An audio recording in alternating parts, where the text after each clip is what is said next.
میں اور آپ لوگ ہوتے ہیں۔ ایک ایک ووٹ کی قیمت نوٹوں کی نہیں ہوتی ہے، ہزاروں کی نہیں ہوتی ہے، لاکھوں کی نہیں ہوتی ہے، کروڑوں کی نہیں ہوتی ہے، اربوں اور خربوں کی نہیں ہوتی ہے، بلکہ ایک ووٹ کی قیمت ایک سر سے بھی کہیں زیادہ ہوتی ہے۔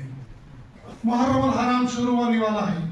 محرم الحرام 10 محرم الحرام کو اپنے خطیب کی زبانی آپ سنو گے، حضرت حسین رضی اللہ تعالیٰ عنہ نے اپنی سر اور اپنی گردن تو کٹوا لی تھی، لیکن یزید کے نام کو ووٹ نہیں دیا تھا۔ پتہ چلا ایک ووٹ کی قیمت اتنی زیادہ ہوتی ہے۔ سر کٹوا دو لیکن غلط آدمی کو ووٹ مت دو۔ مگر ہم بیوقوف لوگ، ہم الو لوگ، ہم بدھو لوگ 5 سال تک بدھو بنتے ہیں، 5 سال تک بیوقوف بنتے ہیں، گلی کوچہ میں چلتے ہیں، کہتے ہیں، نعرہ لگاتے ہیں، ہم مر گئے، ہم پٹ گئے، ہمیں کچھ بھی نہیں ملا، کھا گئے، ہمارے نام پر نکلنے والے دلوں کو، ہمارے نام پر آنے والے پال کو، دولت کو کھا گیا ہے۔ لیکن اس کے باوجود جب ووٹ دینے کی باری آتی ہے اسی چور کو لائن میں کھڑا کرتے ہیں اور اسی چور کو ہم ووٹ لگا دیتے ہیں۔ کیا اللہ ہم سے یہ نہیں پوچھے گا کہ کرپٹ لوگوں کو تم نے ووٹ دے کر، نوٹ دے کر 500 کے بدلے میں تم بک گئے تھے؟ کیا تمہارا ایمان یہی تھا؟ کیا پیارے نبی صلی اللہ علیہ وسلم نے یہ نہیں فرمایا تھا؟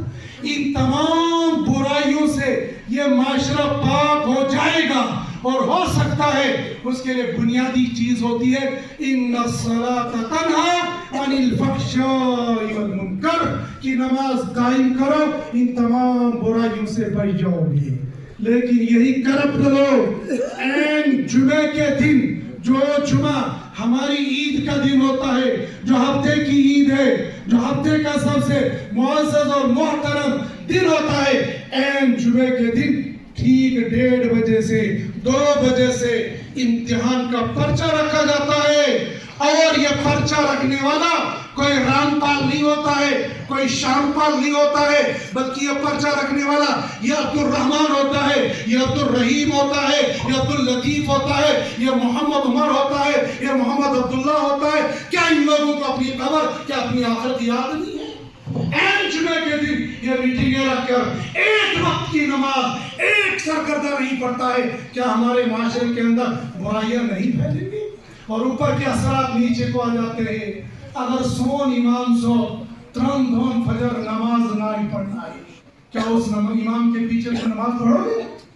امام کے لیے احتجاج کرو گے، امام کے خلاف ووٹ دو گے، امام کے خلاف باتیں کرو گے، ساری کمیٹی کھڑی ہو جائے گی، لیکن ایک تمہارا رہبر کھاٹ کی 360 کی، یا اگر یاد آ گیا 8 کی پڑھ لیتا ہے، وہ صبح شریعون وہ اللہ کے لیے پھر بھی نہیں پڑھتا ہے، چونکہ 8 والے دن، کھاٹ والے دن، اور بالخصوص 360 والے دن چونکہ کیمرہ سامنے ہوتا ہے، ویڈیوگرافی ہوتی ہے، فوٹوگرافی ہوتی ہے، اس فوٹو کے لیے نماز پڑھتا ہے، اللہ کے لیے اس دن بھی نماز نہیں پڑھتا ہے۔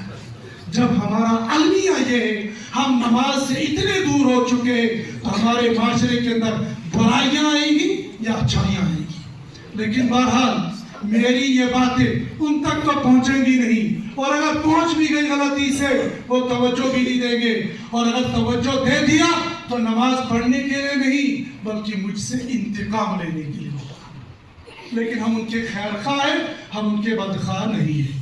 یہ تو میں نے ضمن میں عرض کیا کہ چونکہ سارے لوگ چاہتے ہیں معاشرے سے برائی ختم ہونی چاہیے تھی، لیکن معاشرے کو بنانا اور بگاڑنا ان کا کام بھی ہے، لیکن اس سے زیادہ کام میرا اور آپ کا ہوتا ہے۔ ہم